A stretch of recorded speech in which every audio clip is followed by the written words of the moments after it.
سلام دوستان، من مریم مولایی هستم و در آموزشگاه مجازی خیاطی ساتین در خدمتتون هستم. دامن طبقه والاندار یک دامن پرکاربرد برای استایل خیابانی و مجلسیه.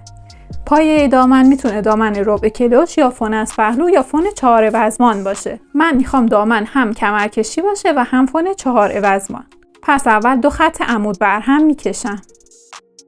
1/4 دور باسم به علاوه 3 تا 4 سانتی متر رو محاسبه میکنم. برای من میشه 28 سانتی متر. روی خط افقی علامت میزنم. بلندی دامن رو هم 90 در نظر گرفتم. کات رو کامل میکنیم.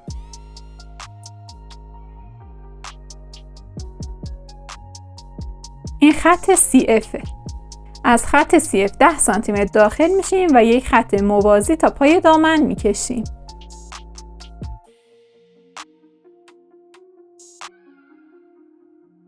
از بالای این خط 20 سانتی متر پایین میاییم و علامت میزنیم. 1.5 سانتی متر به 2 طرف خط میریم و پنس 3 سانتی رو کامل میکشیم. تعداد و ارتفاع طبقات دلخواهه. من طول دامن رو به 3 طبقه با ارتفاع مساوی تقسیم میکنم. نقاط رو به خط CF عمود میکنیم.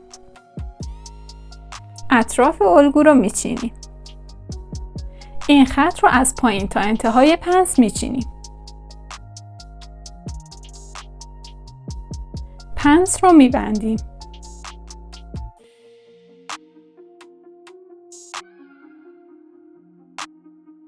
یک کاغذ زیرش میچسبونیم.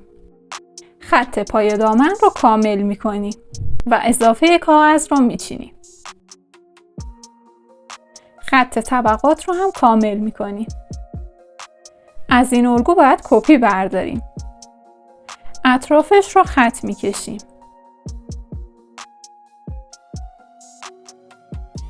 خط طبقات رو با رولت منتقل میکنیم. خطی که با رولت کشیدیم و پررنگ میکنیم. خط CF و شماره طبقه ها رو روی هر تکه می نویسیم. همچنین بالای تکه ها رو مشخص میکنیم. در الگوی اولیه پایین ترین طبقه رو میچینیم. این قسمت دوریزه. باید تکه های بالان رو عوضمان بدیم که مقدار این عوضمان سلیقه‌ایه. من هر تکه رو به 3 قسمت تقسیم میکنم. خط رو تا بالا میچینیم ولی قطع نشه. بین برش ها 3 سانتی متر عوضمان میدم.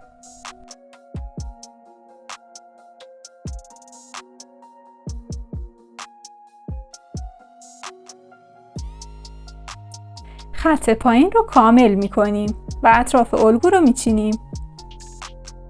هر 3 بالان رو عوضمان میدیم. برای دامن زیری CF روی دولای بسته هست و بقیه قسمت ها رو با زاپاس 1 تا 1.5 سانتی متر میچینیم. خط های وسط الگو باید به پارچه منتقل بشن. از کاربن مخصوص پارچه استفاده میکنیم. کاربن رو زیر پارچه قرار میدیم و با رولت روی خط ها میکشیم. خط به پارچه منتقل میشه. من با خودکار حرارتی خط رو پررنگ میکنم.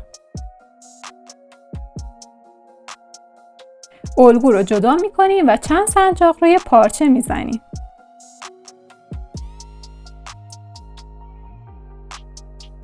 دوباره با رولت و کاربن خط رو به سمت دیگه پارچه منتقل میکنیم. این الگو رو دوبار روی پارچه میندازیم. حالا 2 تکه رو راسته به راسته روی هم قرار میدیم. 2 خط باید منطبق باشن و درزهای پهلو رو میدوزیم. بالان ها رو روی پارچه قرار میدیم. بالا و پهلو 1 تا 1.5 سانتی متر لازم دارن، اما پایین بالان باید حداقل 3 سانتی متر زاپاس داشته باشه. این الگوها رو 2 بار روی پارچه قرار میدیم. 2 سمت رو روی هم قرار میدیم و درزهای پهلو رو میدوزیم. بالان ها رو دوختم. روی بالان ها شماره گذاری میکنیم که اشتباه نشن. حالا باید پایین اونا رو حد اکثر 1 سانتی متر پاک دوزی کنیم. میتونید از پایه پیچ رول استفاده کنید یا از روشی که در دامن‌های فون آموزش دادم استفاده کنید که لینکش رو پایین براتون میذارم. روی دامن زیری خط رو با خودکار حرارتی یا کوک زدن به روی پارچه منتقل کنید. دامن رو داخل والان میبریم. پشت والان روی راسته دامن قرار میگیره. درزها رو روی هم میذاریم و با زاپاس 1 سانتیمتر سنجاق میزنیم.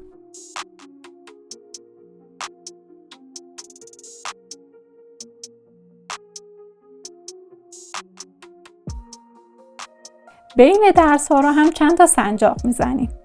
این قسمت رو میدوزیم. برای دوخت والان های وسط دامن رو داخل والان میبریم.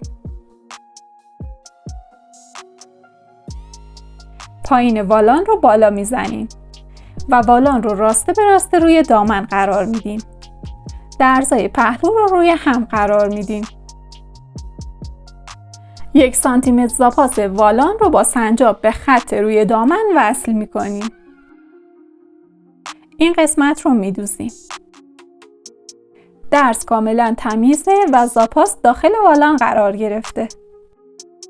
لبه والان بالایی روی درز رو میپوشونه.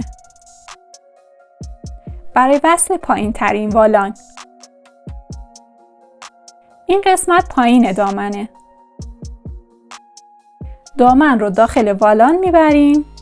راسته به راسته سنجاق میزنیم و میدوزیم. برای کمری هم توی دامن طبقه‌ای چیندار کمری کشی رو آموزش دادم که لینکش رو پایین براتون میذارم. دامن زیبای ما تکمیل میشه. خدا نگهدار.